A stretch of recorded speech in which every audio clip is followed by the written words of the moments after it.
All right. If I hit the right button.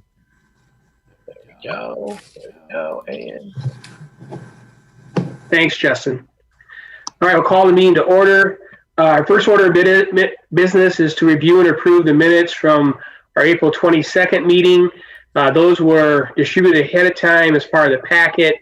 Are there any additions or corrections or comments to the minutes? If not, can I have a motion to approve? moved. I move. And a second? Second. Thank you. Any further discussion? If not, all in favor say aye. Aye. Aye. Any opposed? Carried. So next is our review and performance of our own performance and effectiveness. And Dave, I think you're going to lead this one. Yes. So I'm going to jump to what you have in the packet. You actually have last year's. So you have a reference point if you wanted to look at last year's. That's what's first in the documents on page 3 through page 6 is actual the prior year's completed self-evaluation. And so I'm going to initially go to FY, the current year's one, and then if we needed to go back, if we want to look at something, we can go back. But I think thought it was good to have last year's there so people could see that as well, especially with some of the comments too. That's kind of nice if we needed to go back. So, but if we go to page 7, I'm going to kind of, we're going to go take a look at each of the sections. I'm not going to read each of these, obviously each of these, but we're kind of going to look at the highlighted score that we have. And so, but for this section, and then I'm going to I'm going to run back to that page real quick and say, this is what we averaged in that section last year for that section alone. So on section, the first section, which is roles and relationships. And roles and relationships, we had last year, we had a 4.81 number, and this year we're at 4.66. So it does show a drop a little bit from last year to this year. And as I'm looking, if there's any areas that jump out at me for like an area that maybe dropped significantly, we actually last year we scored a average of 5 on the audit committee has positive working relationship management, and this dropped slightly. Let me see what else any significant.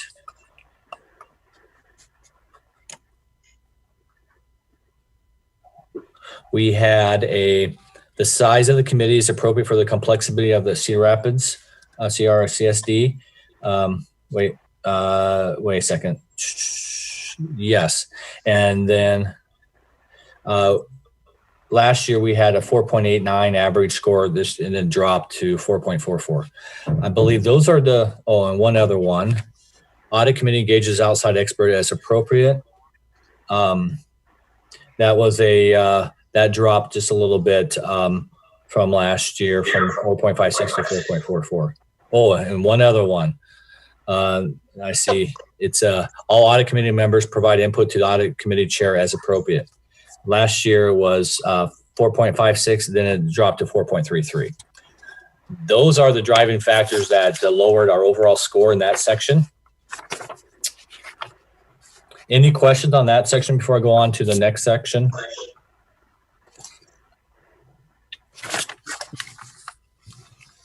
Okay. I wonder if some of that is just that, as people are learning and we bring new people on board, that people aren't as comfortable. They don't know what questions to ask. And I think that's somewhat cyclical. Maybe we're a little bit more of a quiet group than we were in the past. Yeah, that could be true. Yeah. Okay. Any other comments on that section? All right. So governmental activities, that's questions number 13 through 17. We averaged 4.49 on this year's evaluation. Last year, we averaged 4.47. pretty much an equal evaluation on that. We're up slightly. So, but we did have a comment here I wanted to kind of touch base on in this section. Yeah, besides orientation, I think it is assumed that we have a working knowledge of the funds and programs of the district. I would suggest that each meeting have a 5 to 10 minute training session to help inform the committee. For example, a short training session on PEPL, bonds, activity funds, asset management, future plans, and etc. could be very beneficial. I like that comment. I think that is great feedback. I think we could make that a quick training, a brief training, but we also have to be very careful because that brief training that we end up doing could lead to a lot of discussions, and it may not be a brief as 10 minutes. It could lead to a 20-minute, agenda item. But I do think there's some benefit to diving into some of that a little bit more and providing some detail and more than, because I know at the October meeting, it's like drinking from a hose. There's so much information there. And we don't go through some of these areas in much detail as well in the October training session for the budgeting 101. And I think there could be some benefit in doing that. I just wanted to give the committee to know that there's a chance that it might run long, the meeting, if we start doing that, because the discussions could lead to other discussions. So, but I do like that suggestion. I think that is something that we could start factoring in future meetings.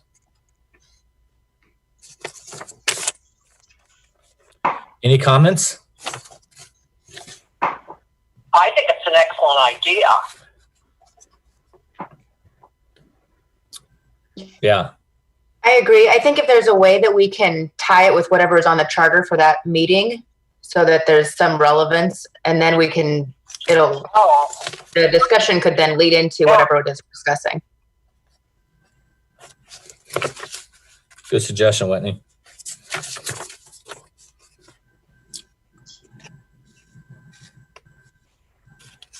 All right. Any other comments?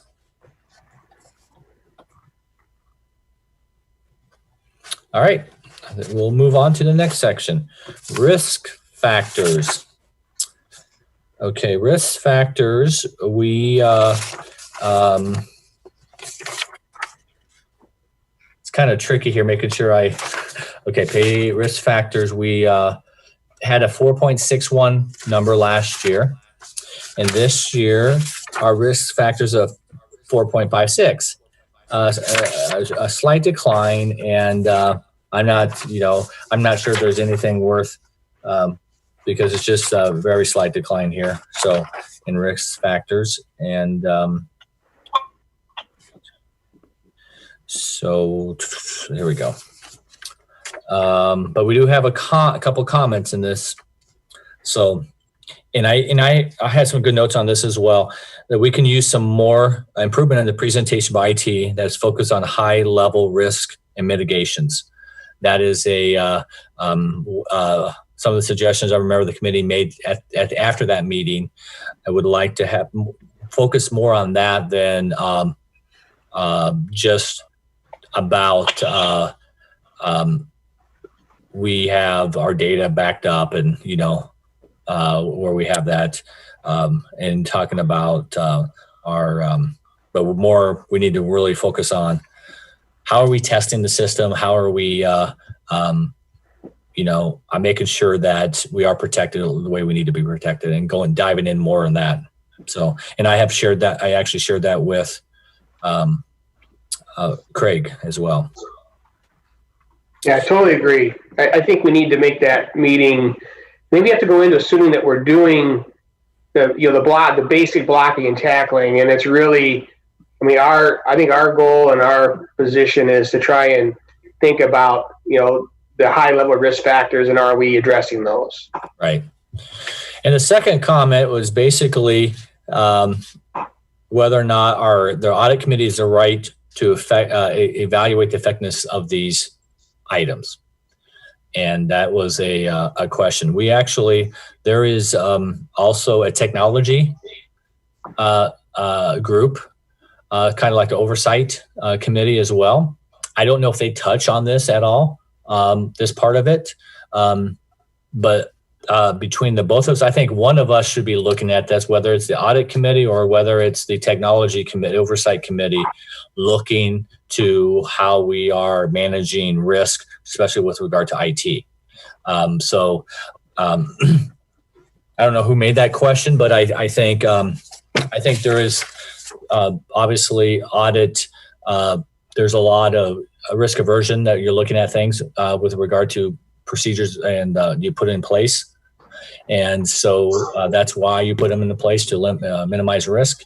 And so I think that's probably how it ended up in this, because of looking at things to try to minimize risk, and that kind of fell in the audit committee. But I think that's worth having a discussion with Craig and see if they do any of these types of discussion in the technology oversight committee, or are they really looking at the tech plan itself and just the hardware, and that type of stuff, but not necessarily the oversight of how our data is protected and that type of thing, and how we're addressing cyber hacks and those types of things. So I think I've noted that. I think that's a well worth to note that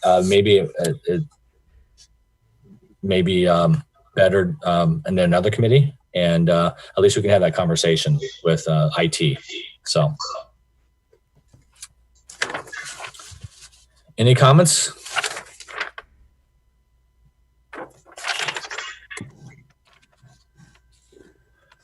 Okay.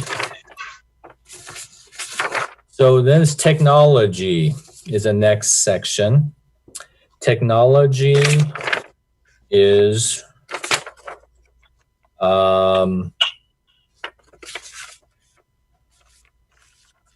It's proficiency, isn't it? What's that? Technology proficiency. Yeah, technology proficiency.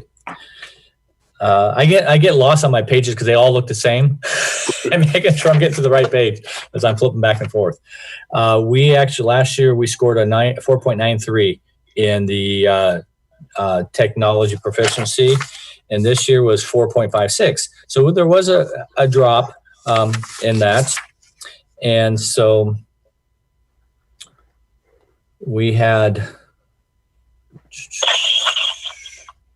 one area. We had a perfect 5 last year. Was meeting agendas prepared and distributed in advance to ensure the effectiveness and efficiency of meetings to allow that necessary topics are addressed. And so, and that is question number 30. And question number 30, that was a 4.89 this year. We also had the minutes taken.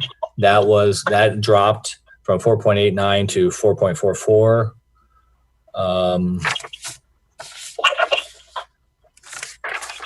Which is probably the main two driving forces. And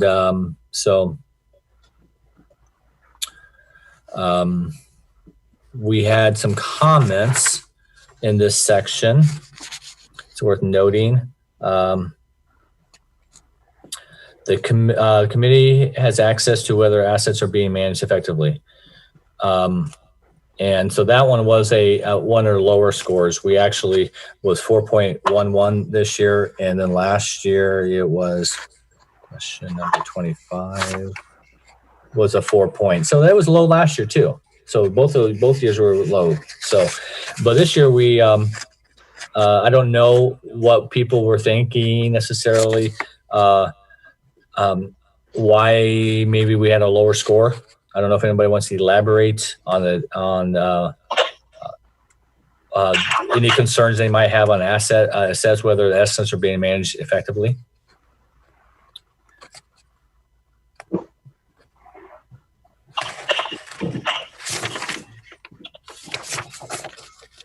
Okay, we'll go on.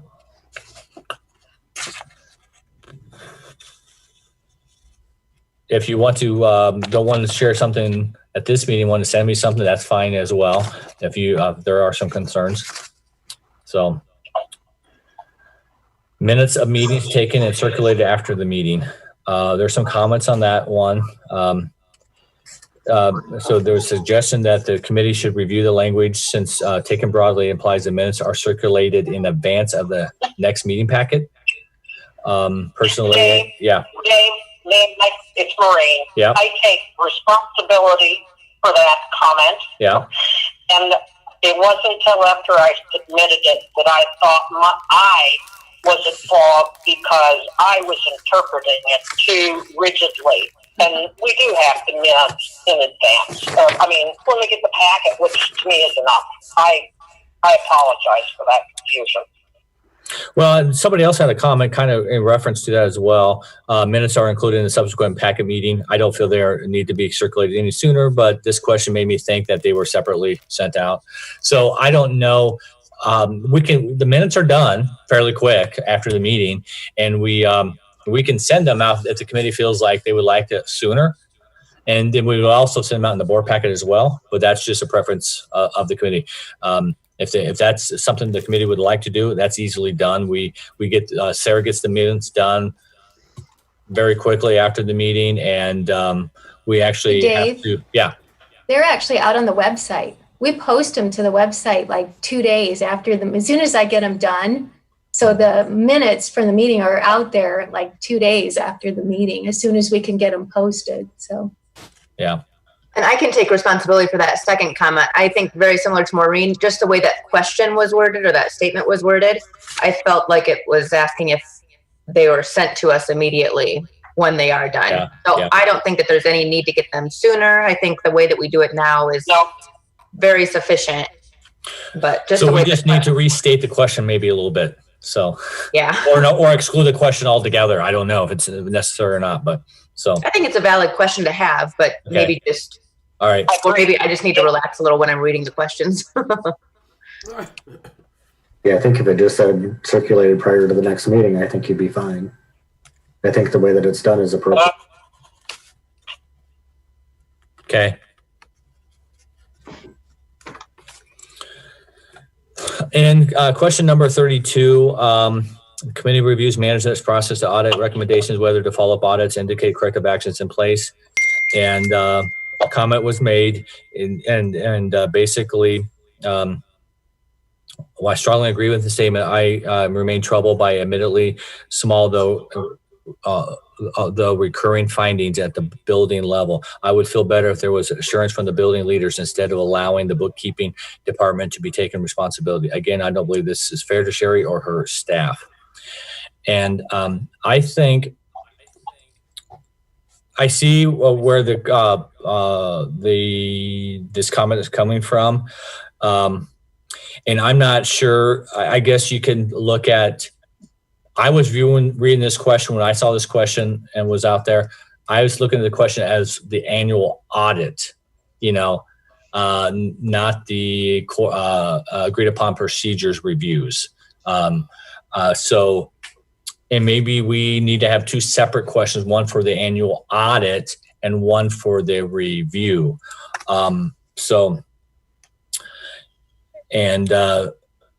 both reports come to the audit committee. And so I think that is something that I understand that. I think we do. Sherry, you do copy the principles, correct? Yes, that's right, Dave. They're copied on all of it, and often the principals will reply and acknowledge the finding and address as well anything that the bookkeeper may need to do or improve on.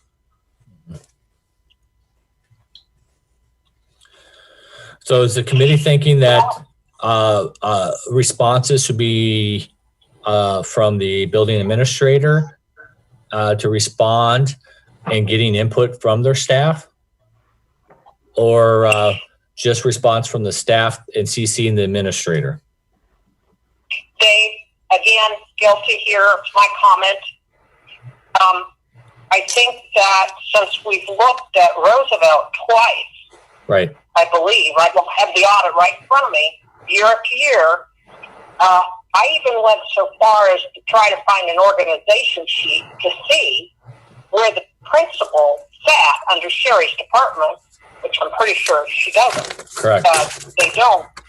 And these are the kind of errors that are typical, basic for embezzlement and things like that. And I'm just troubled that, Sherry has to come in and her department and,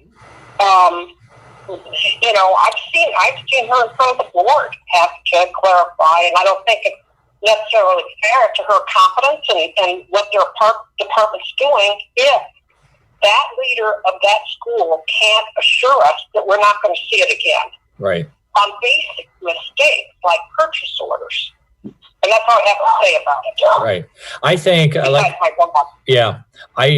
I said, I really believe this question is really in relationship to the annual audit. When the manager's response to audit recommendations, because that is what we're required to do. Any comment that comes up on the annual audit, management is responsible to address those comments and share those comments and how we are. And Maureen, you can interpret that to also include the agreed upon procedures reviews that are done twice a year as well.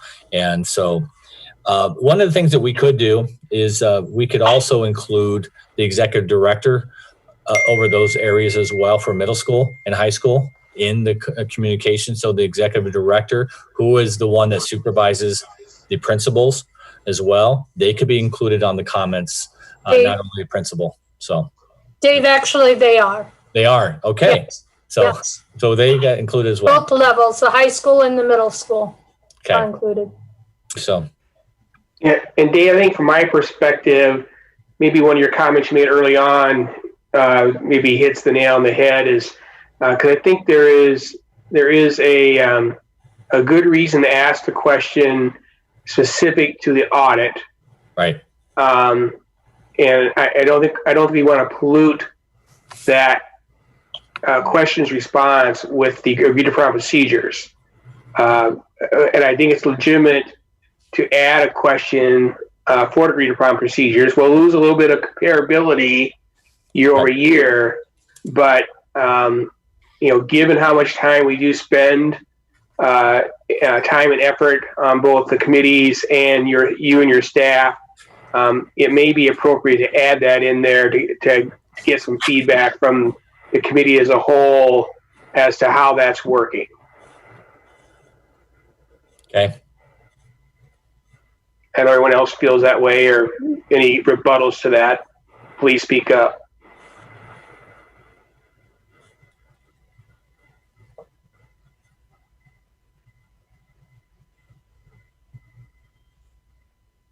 All right.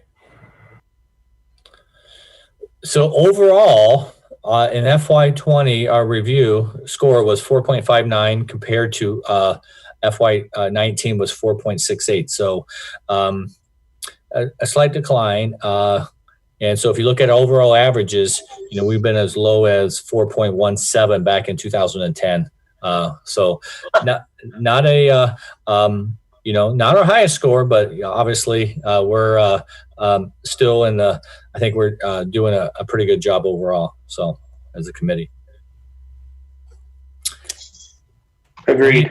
Yep. Any other comments from that? Otherwise we can move on from the self-evaluation. Dave?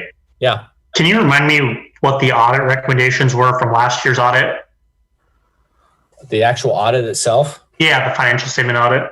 Let me see here. Let me pull it.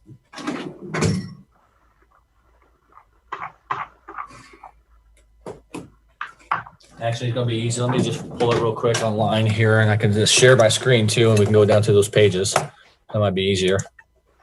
I'm assuming the GASB pension adjustment or whatever was part of it, maybe? Right.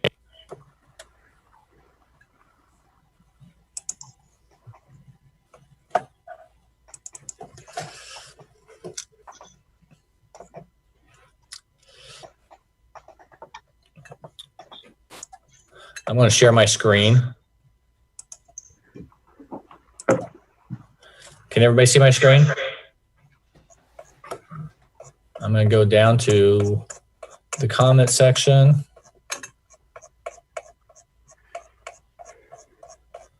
The findings.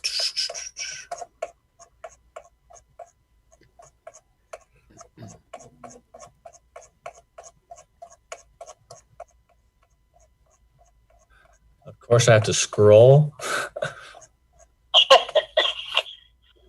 All right, here. So here's where we go.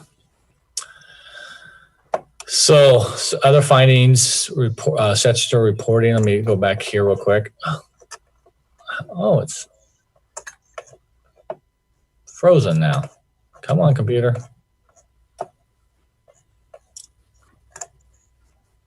All right. Expenditures year did not exceed budget. Okay. No expenditures. Public purpose. No comment there. Surety bond. No comment there. Here we go. Certified enrollment. An error, a difference on certified enrollment. That's every year.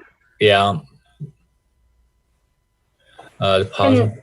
Yeah, that was the only finding. Yeah, I'm looking at a deficits. No, then we go down here. We have the deficits here. Service fund has a deficit balance to the Piper's pension. Yeah. And I think that was it. So. Okay. Yeah.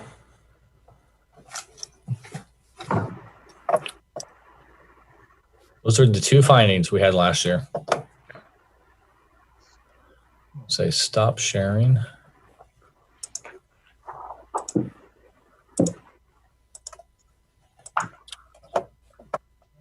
Okay.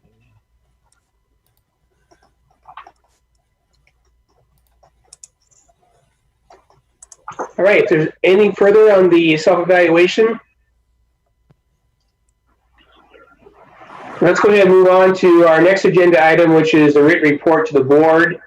Looks like we have last year's in here.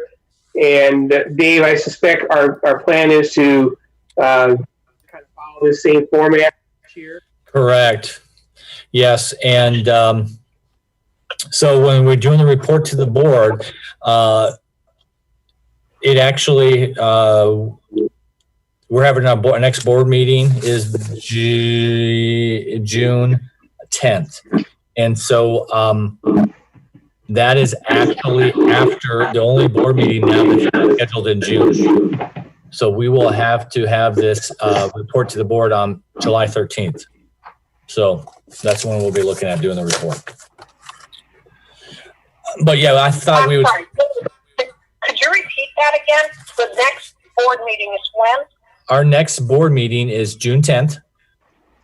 Okay. And then the report to the board will actually occur on Monday, July 13th. Oh, I heard you correct. All right then. Yeah. We only have one board meeting now in June. That got switched. So that's the time that we would have, and we wouldn't be able to be ready for that on June 10th. So, the first board meeting, since our next board meeting is not till June 10th. So audit committee, it's not till June 10th. Okay. So our audit committee is June 10th, and the next board meeting that we would do the annual report to the board would be July 13th. So I thought we would follow the same format. And one of the areas that we need to develop and add more content to is our audit committee highlights. And so when we look at the audit committee highlights, I have in our packet, we're going to talk about that later, but you can see all the things that we listed last year in our highlights. And I think we need to expand and brainstorm some of the things, and that's a future item on our agenda, talk about that, but we need to expand what we currently have. But that's part of the report to the board that we're talking about our current highlights. And then we'll create from this information, we'll create this is a kind of written report to the board. We'll also do a quick PowerPoint to the board that captures a lot of this information. And usually we have a couple people present to the board with regard to our how our committee has operated throughout the year and what we want to update them on. So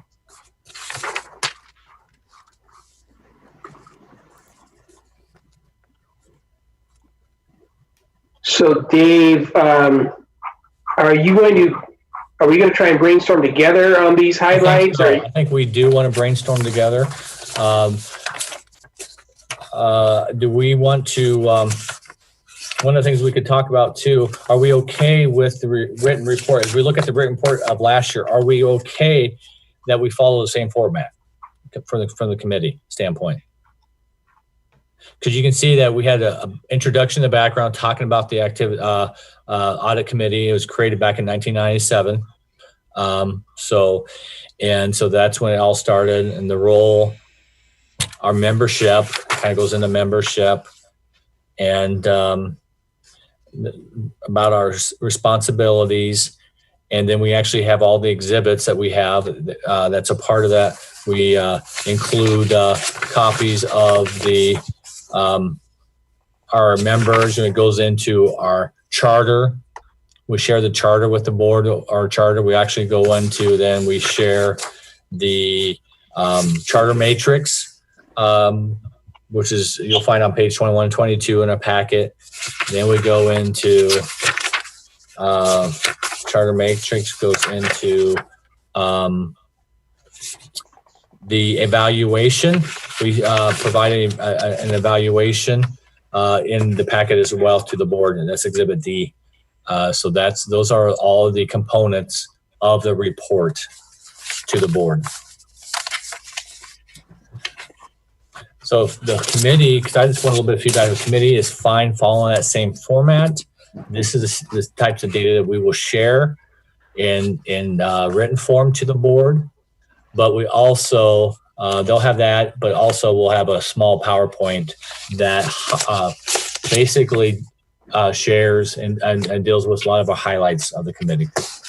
So if you like to, I can, if we want to take a look at the PowerPoint, I'm happy to pull that up. So the members, if you would like to see that, I can show you the last year's PowerPoint as well, if you'd like to see that. It might be helpful to new members to see that. It's usually reduced too. We don't present to new members. We don't present the whole packet that goes to the board. It's just the basic highlights, usually, correct? Right, it is. So I'm going to pull last year's up real quick so the committee can see it.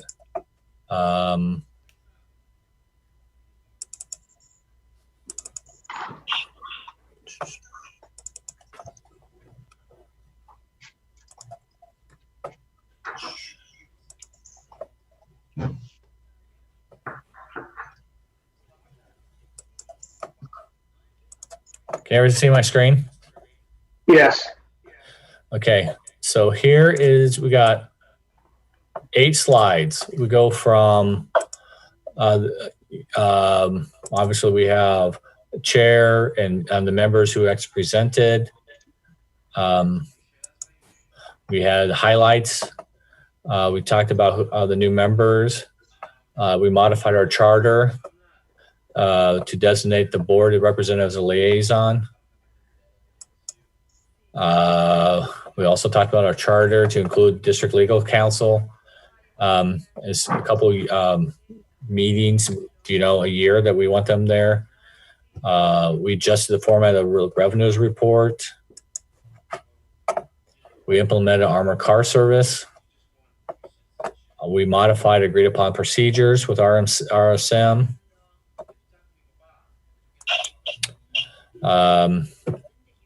We modified the charter to incorporate updates from the MIP to the committee. We added appointment of a committee chairperson pro tem.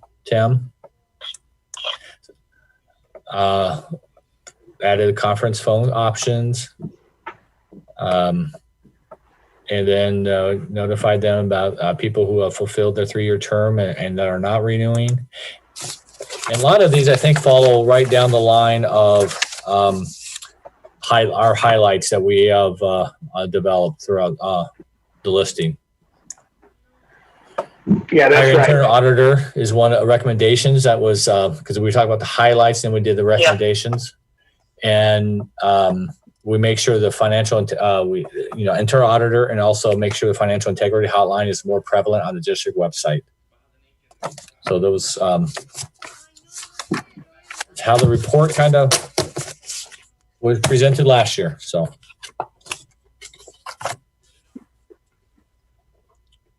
Dave, on the more extensive the packet that goes to the board, not the highlights. Correct. I mean, you've been in different districts. I mean, is that you inherited this? Correct. Document. I mean, are you okay with it? Do you see something that this is probably the most robust laid out audit committee that has a charter and it has all of this detail that I have ever seen myself. Most audit committees, they don't have a charter necessarily. They operate and they review bills, they review finances. They will have periodic meetings throughout the year to talk about financial concerns. Well, if you do a bond sale, they might get involved with that and those types of things, but not to a charter. Most of them that I have seen does not have a charter that's set up like ours. This is very robust. This is a lot of effort, a lot of thought went into the charter and try to define some of the areas that are included. And some of the things, like I said, we can, one area that we haven't, we talk about bonds. I mean, we could easily also incorporate, expand our charter, incorporate discussions about bond refinancing, and have updates coming on that we actually have an update from our consultant that we use, Piper and Sendler, could do an update. I mean, those are things that we can actually make our committee more robust and add more things to it that hasn't particularly gone to the committee. But this is probably the most robust audit committee that I have seen, that I have witnessed, so been a part of. Well, and Dave, and my question too, just to assure people, was not a question, and I just want to make sure. I mean, I've always been kind of proud of the way the committee has been able to evolve also. Yeah. I think we owe a lot to the original people who set it up. Right. And I think it would be easy to get ourselves involved in things that were not intended for our review anyway, meaning, making judgments about whether IT was rigid enough in its avoiding hacking or whatever, but I think the committee's been good that way, staying away from those kinds of roles. I think your idea about the bond would be interesting. Not second guessing the districts, what they do, but it does expose us too. So, wouldn't be bad to have. But otherwise, I don't have any problem with it. And I think the report that goes to the board is really good. I just wanted to more or less, as you've come into this, if you can see how we can do things better, that's fine too. I'm not. That's all. Yeah. Okay. Yeah, I think my question, Dave, is giving them everything more than they want or need, or if we limited it to more of the first couple of pages that provided the high overview and maybe the membership and the highlights. Yeah. Do you think they read or want to read or want to get in all the depth of the charter and everything else that's behind that? It's and worse. I don't know if any of the committees actually go through all of that. I could find out and talk to the board president and see what she thinks, in her time. Was that beneficial for her to have the full charter, to have the whole charter matrix? I mean, that's a lot of added documents. That may not be may not be beneficial to them, Yeah, they're asked to go through so much at every meeting, and the number of meetings they have every year, and if this is stuff that they're not even reading, and it's not in their purview to spend a lot of time getting in minutia, maybe we're just being too much material. But I think it seems like the slide deck is really what we talk about, and I just wonder if that's really what they rely upon for us to really hit with them at the meeting, and that's the extent of what they really look at. Yeah. I to be quite honest, Gary, I think when they're looking at that, they may read that first little write up that's there, and maybe the highlights, and then they may not go beyond that. Yeah. So. So I think some feedback from them would be a good thing going forward.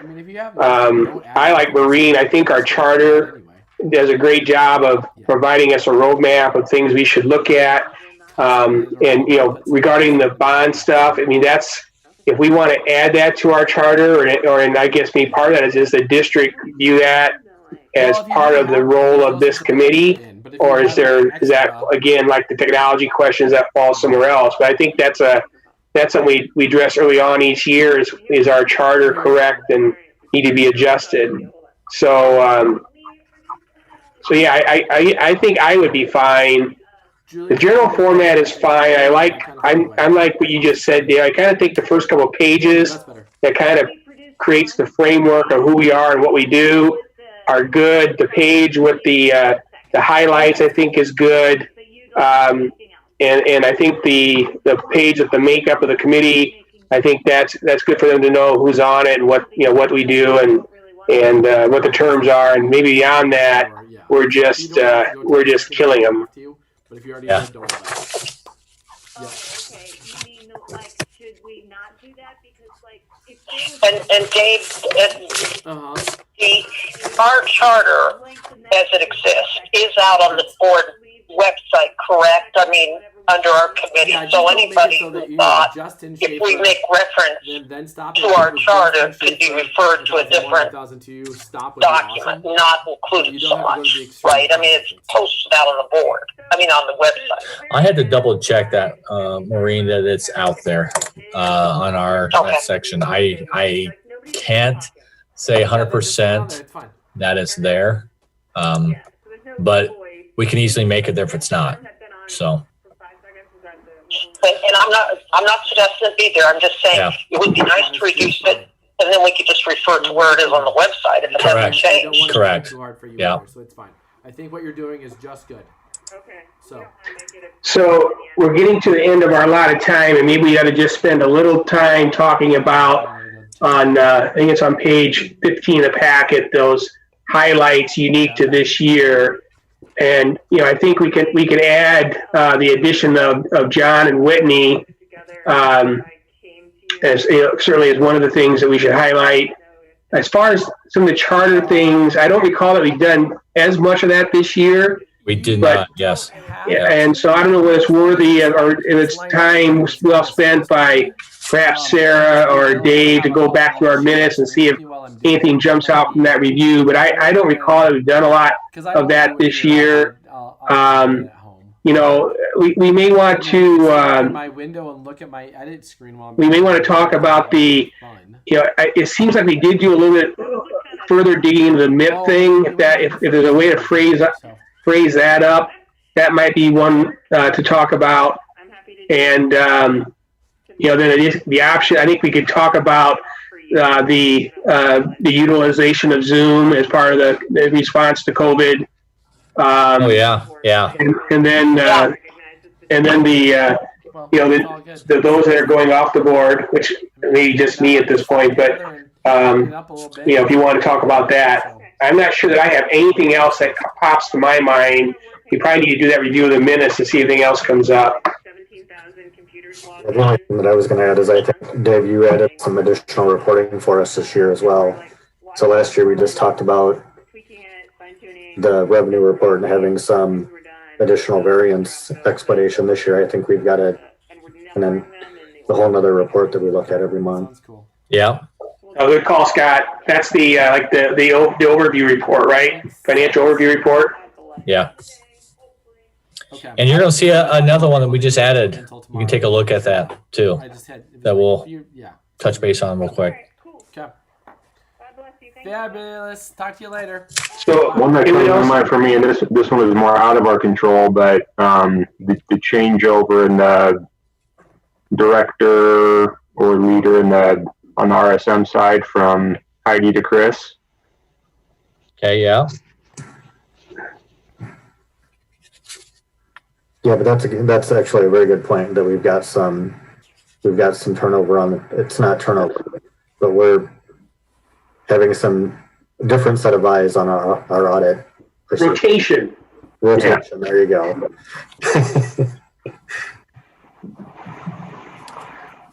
Which I think we talk about in the charter, so probably is a good thing to highlight.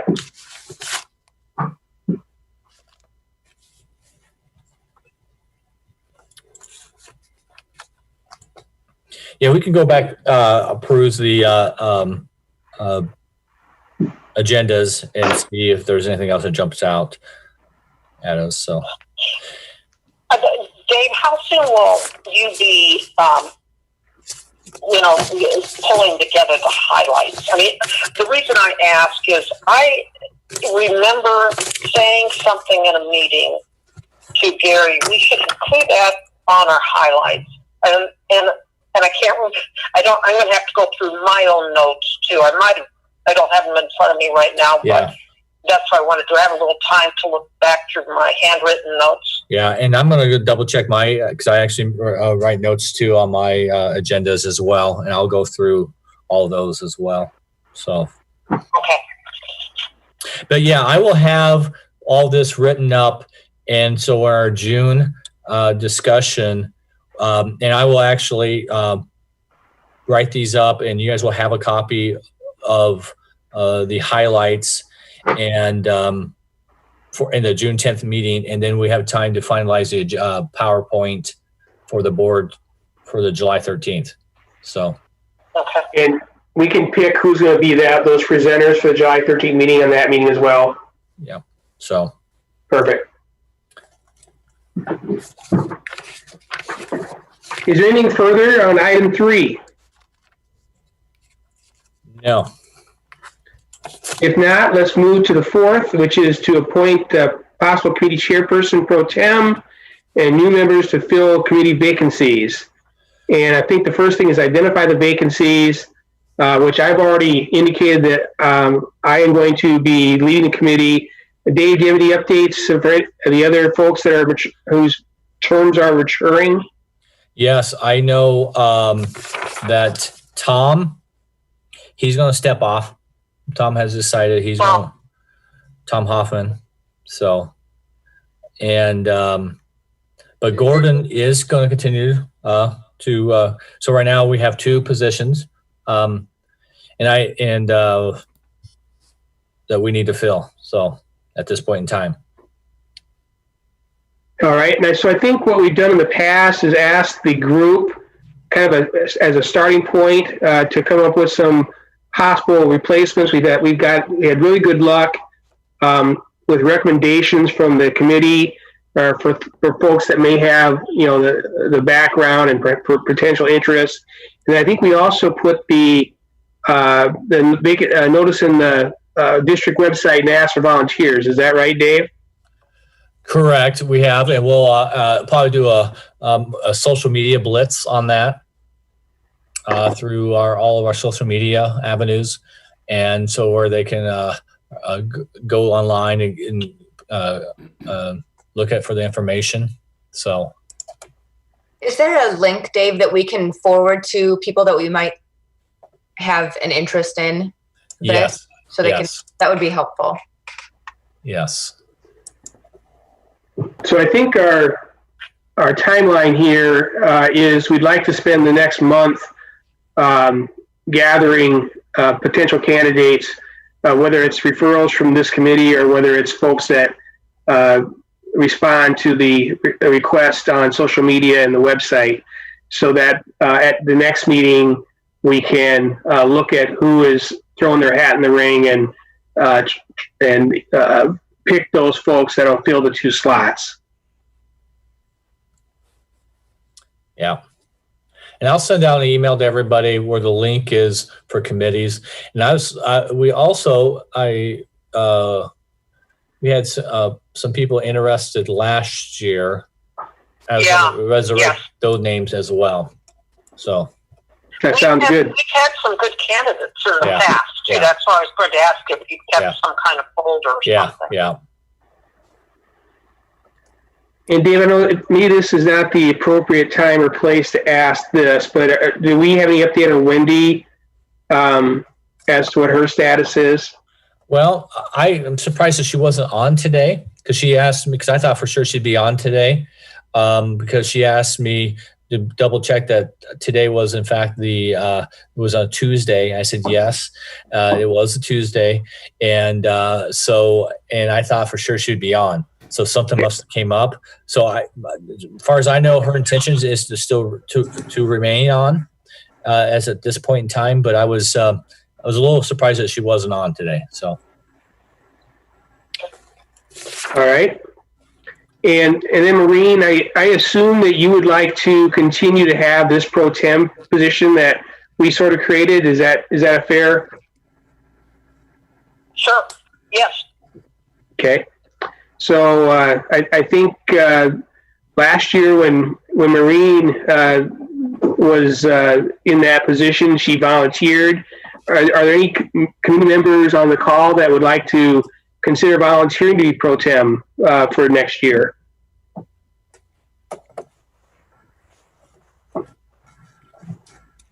And Gary, what does that encompass? Is that just maybe running the meeting or helping facilitate the meeting if the president isn't available? Yes, I think that is. Maureen, you're probably better suited. How much have we loaded on you this year? Not at all. Gary's been really, really good. But I have to correct you, Gary. I was more or less, nominated and not volunteered, but the duty's been very light. Excellent. I guess I'm moving back a minute. Did we actually formally get Maureen nominated for the chairperson last week? Or month? Good God. I don't think we actually did the motion to approve that. Sarah, is that correct? I don't believe we did. Discussed it, but I don't think. No, I don't think so. No. So we probably should do a motion to approve her as the chairperson for next year. Yes, and I guess at this point it would also be time before we do that, if there's any other folks who'd like to throw their hat in the ring, now would be time to speak up.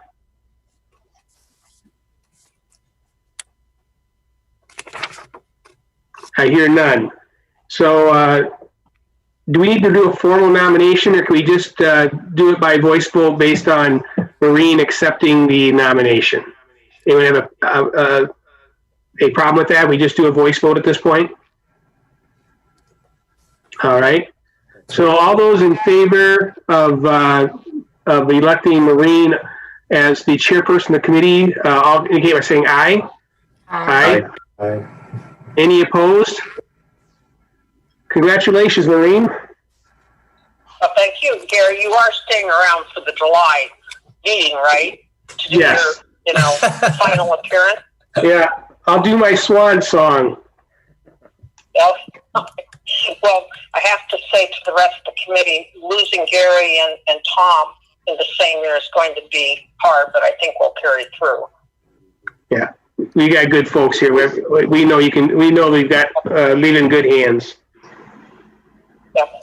So, all right. So, at the risk of someone getting nominated for the pro tem position, we give one last chance to volunteer before we reach out and touch somebody. Gary, I'll volunteer if I'll take one. All right. I'll take one for the team. That away, Scott. So Scott has volunteered. Are there any other volunteers? If not, all those in favor of Scott as chairman pro tem for next year, we get by saying aye. Aye. Aye. Any opposed? There we have it. Thank you both. All right. All right, so I think we go on to item 5, local revenue report, Dave. All righty.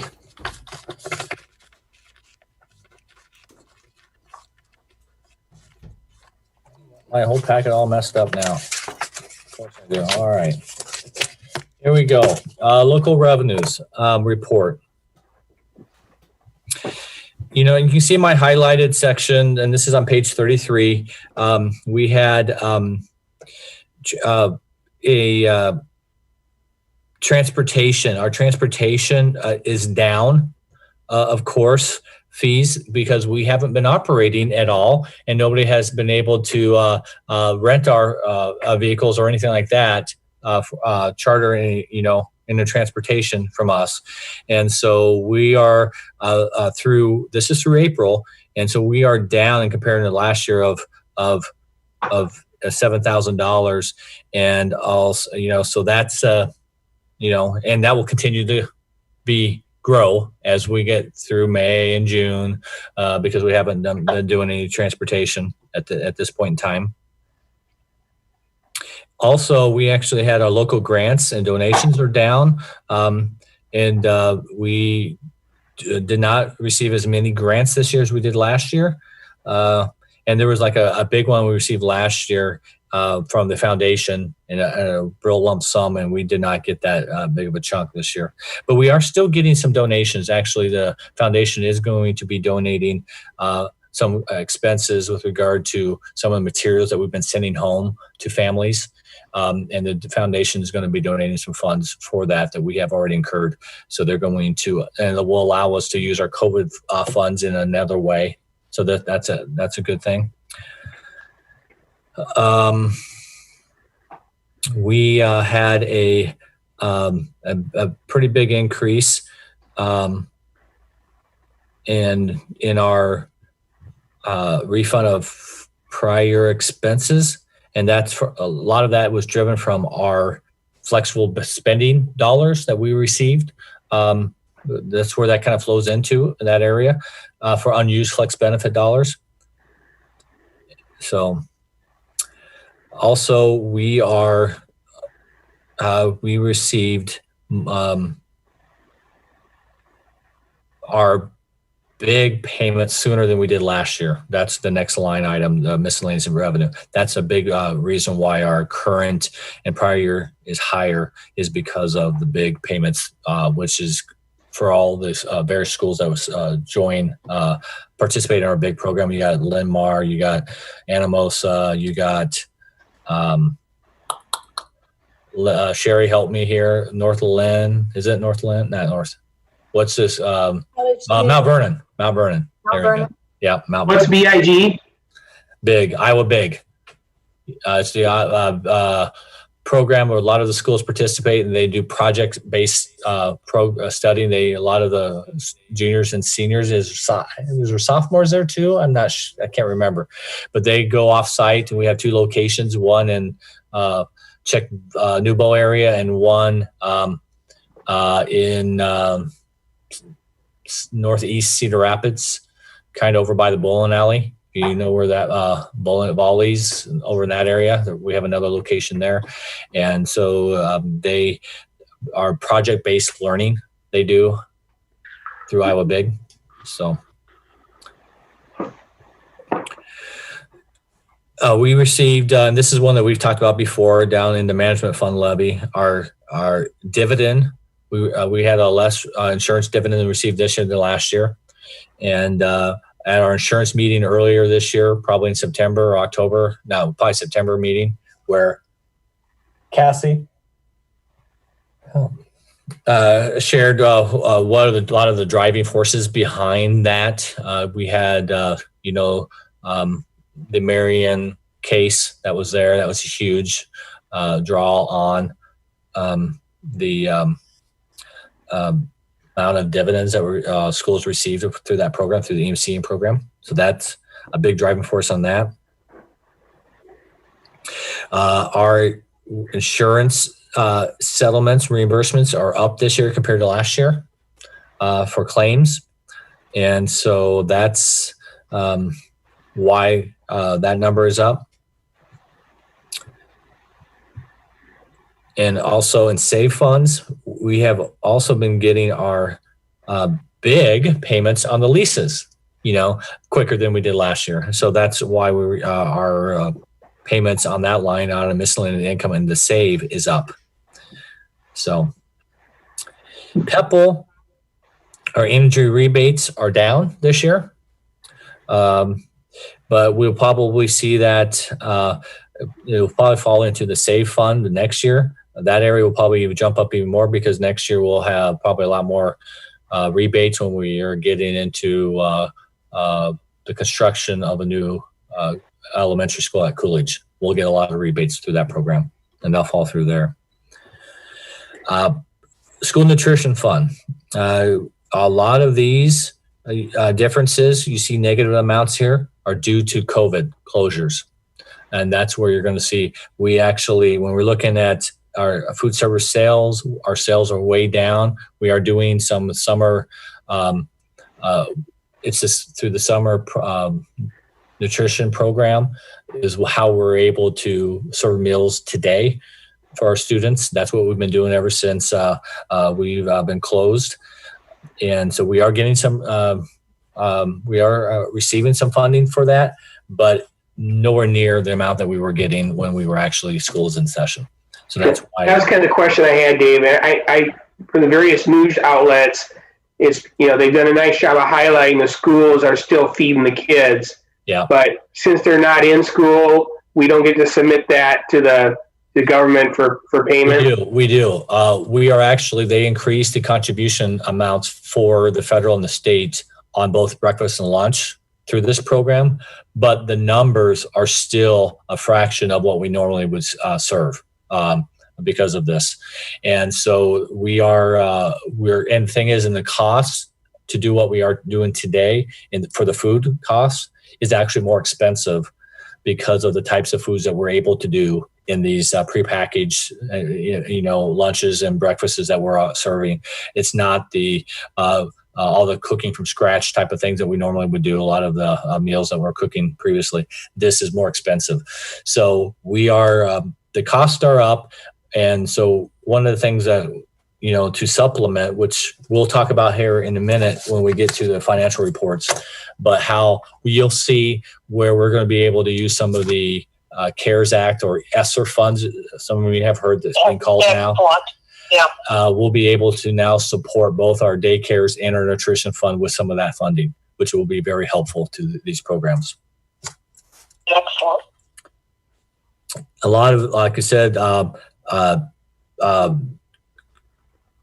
the Five Seasons and Rockwell Daycare, some of these negatives that you're seeing are also due to the COVID.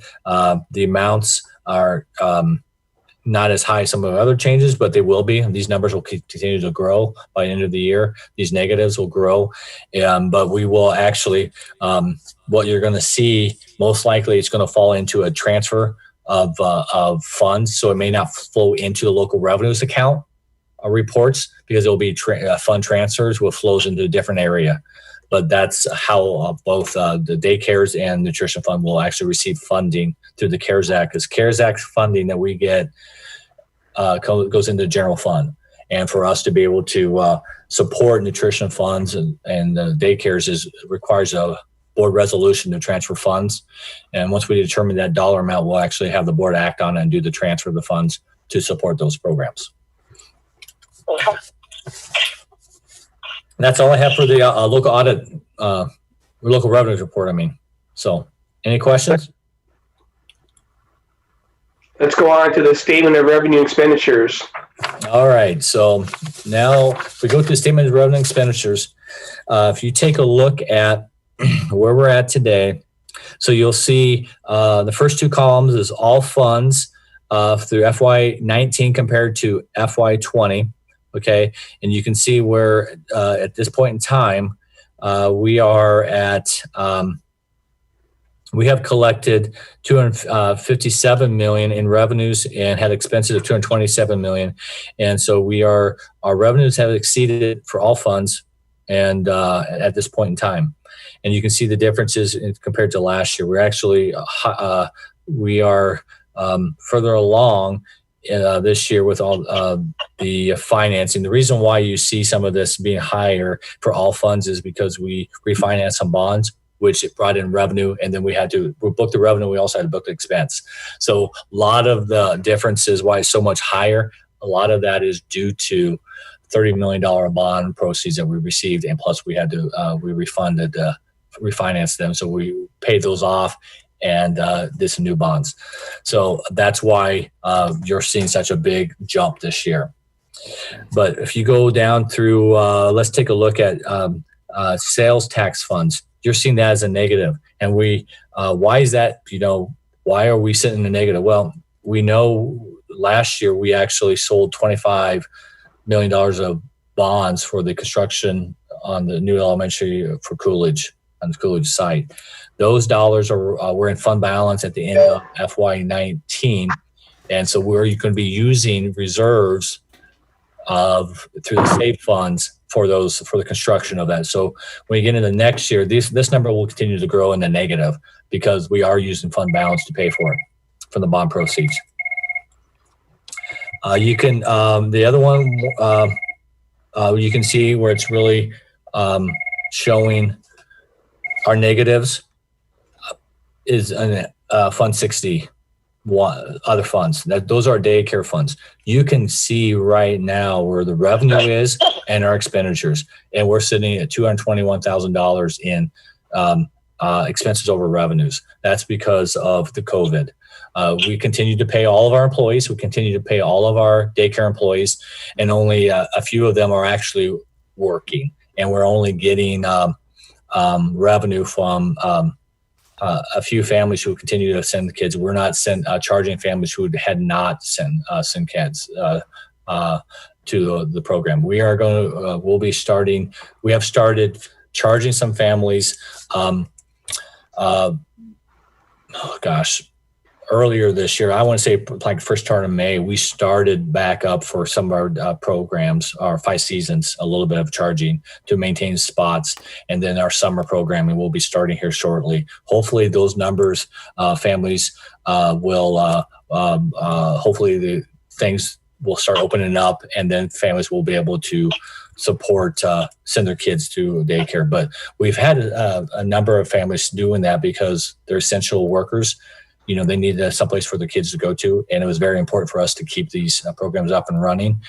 And but it's the same thing as Rockwell, the Rockwell program, not Rockwell, Collins Aerospace program. I apologize, it's in it takes a while to get that Rockwell out of my mind. But the Collins Aerospace daycare is another one of the daycares that we operate right now, and they have only a fraction of the kids that are going there as well. And so that's mainly the main reason why you're seeing a negative, and you will continue to see a negative here is because on this report because of the COVID aspect on this.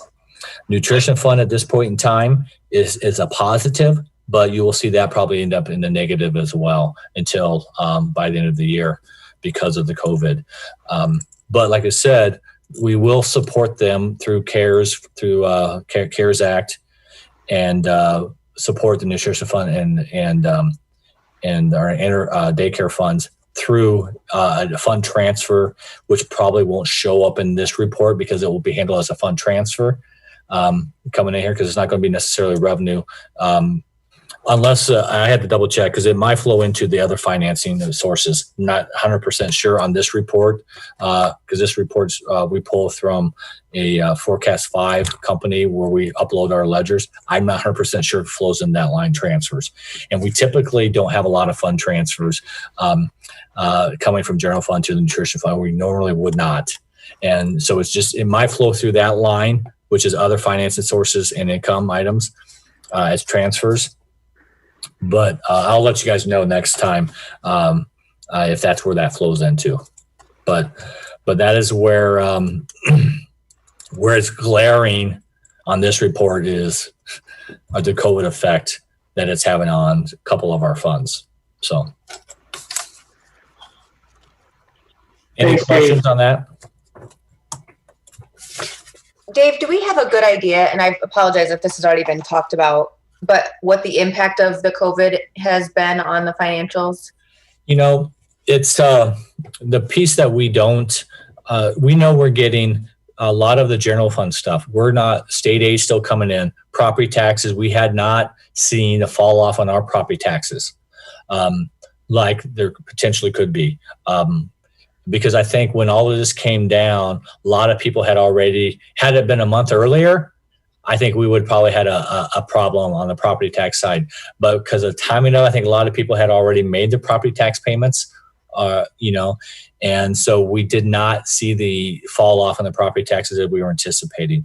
So general side of things, in actuality, we are, we're saving money on the transportation side of things because we're not transporting kids. We are saving some money on operations and maintenance. We had been. But some of that's going to start picking up with a lot of the additional supplies that we're going to be purchasing for cleaning and those types of things. Some of that we'll be able to offset with the CARES Act money. But we're still trying to figure out how that's going to shake out here based on how much money it's going to take us to support the daycares and nutrition fund. And the big piece that's it's going to have on us right now is technology. We're going to have to buy a lot of additional technology for our students because of the COVID. We need to be able to do virtual learning for all kids because that might be an avenue that we may have to fall upon next year for part of the year to do some virtual learning. And so we have pushed up our purchasing of technology for the elementary a lot sooner than we anticipated. And a big piece of that too is we also need to provide some internet capabilities for families who do not have that.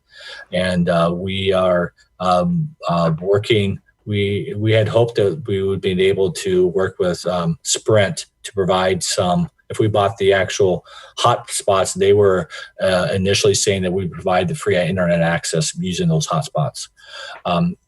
Since that initial conversation with them, they have been bought out by T-Mobile, and we're not sure if that is going to continue to happen or not happen.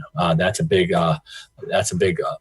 number that we're not sure about. And that could be up to anywhere up to about $500,000 that we may have to incur.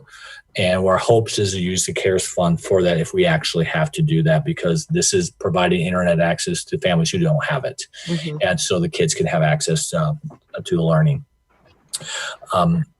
We are, but like I said, where we were really hurting is in the daycare and the nutrition fund.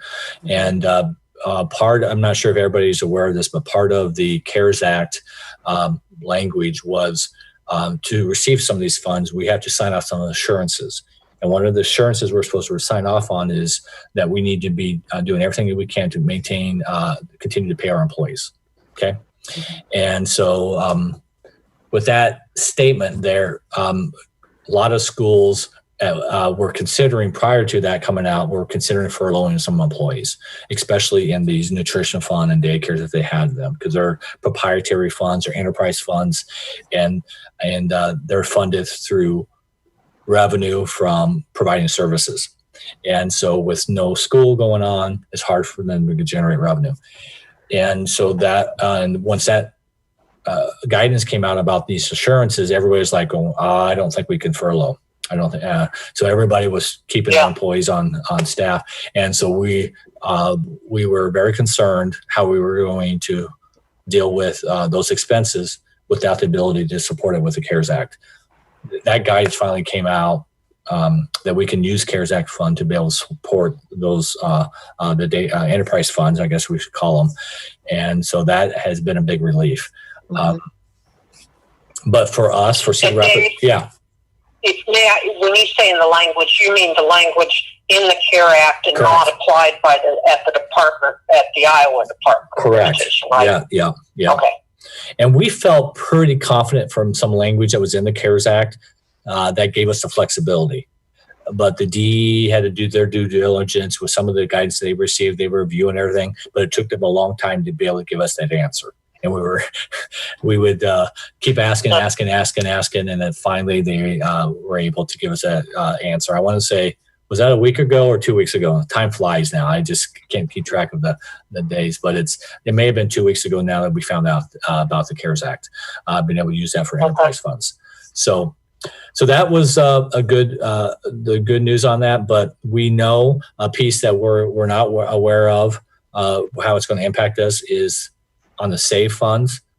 So that is sales tax and how much that's going to fall off. That's a piece that we're not sure yet. The good news is that we have internet sales, and we've had that all year this year, and which we didn't have. We only had a part of the year the following year. So we have internet sales. That is going to be a godsend, I think, with regard to our SAVE revenue, because without that, if we didn't have internet sales, it would be pretty tight, I think. But we still don't know the impact yet, because it takes a little while for that data to come in, and how and we won't know probably for a little while yet on that. That's an area that we're concerned about, because we obviously we're using the SAVE fund to be able to support our master facility plan, and we're kind of watching that closely, and that's how we're also using our SAVE funds to buy the technology. For the kids, the 101 initiative, we're using SAVE funds to be able to do that. And we do have an avenue of a lease, a master lease that we have access to if need be. We're prepared to borrow some funds through this lease that we have, lease purchase lease we have, if we need to do that, to provide the technology that we need. If we feel like the numbers aren't going to be there to support our current obligations under SAVE funds with respect to paying off our bonds that we currently have, we're closely watching that. We want to make sure we meet our priorities, meet that, and have the coverage level that we need when we issue the bonds to construct a new elementary on Jackson site. So these are all the things that are being looked at and considered, and to determine whether or not we need to borrow money to meet our technology needs at this point in time, or whether we can we have the cash available in the SAVE fund to be able to make those purchases and continue to meet our commitments that we already have in place. Thanks, Dave. So it looks like the next page is you're revealing your new report. Yes, this is a unspent balance report. We talk about the unspent balance in October every year about you have fund balance versus unspent balance. And this is a report that's given monthly to the board. We look at where we're thinking we were at today on our unspent balance. And then also list out our differences in our FTE. But I know we spent some time in October talking about the unspent balance, but then we pretty much don't talk about it again.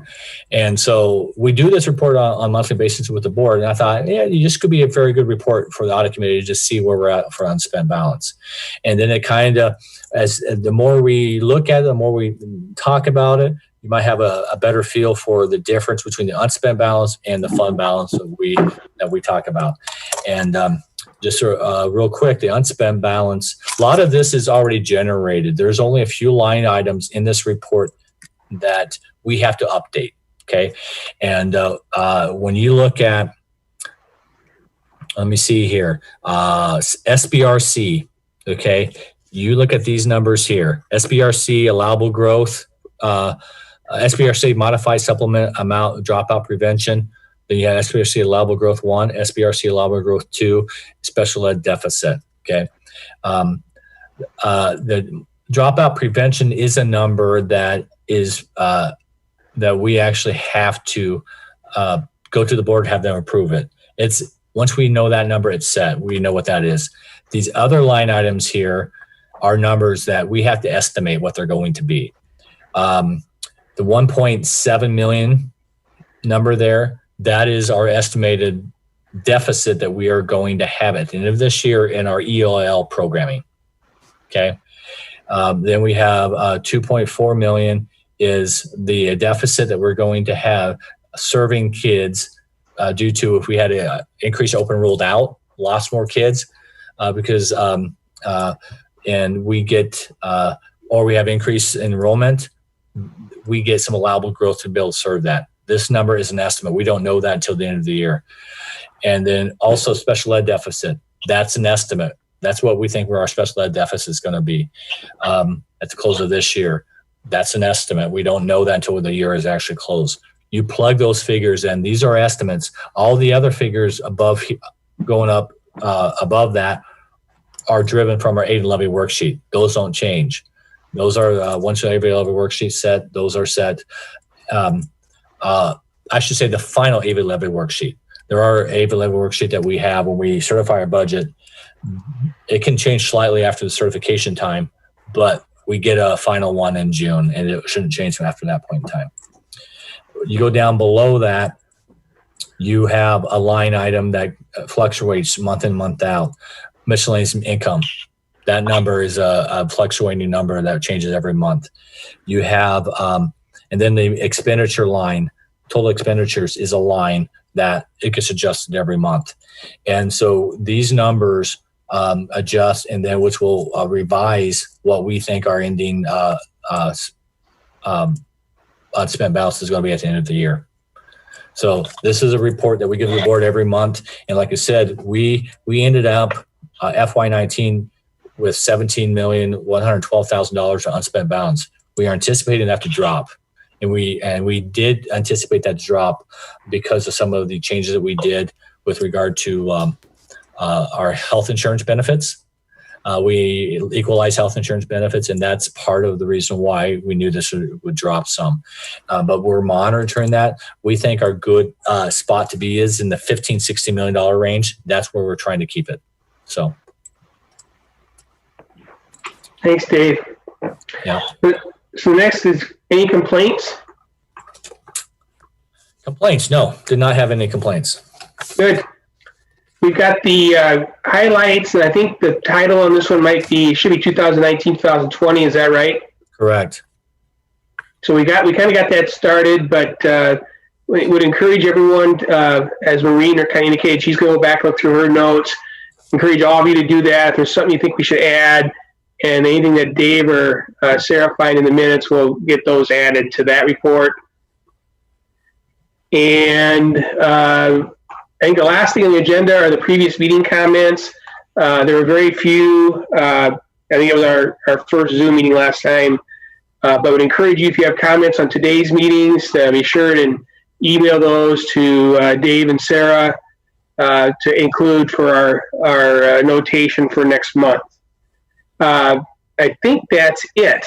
Anything else for the good of the cause?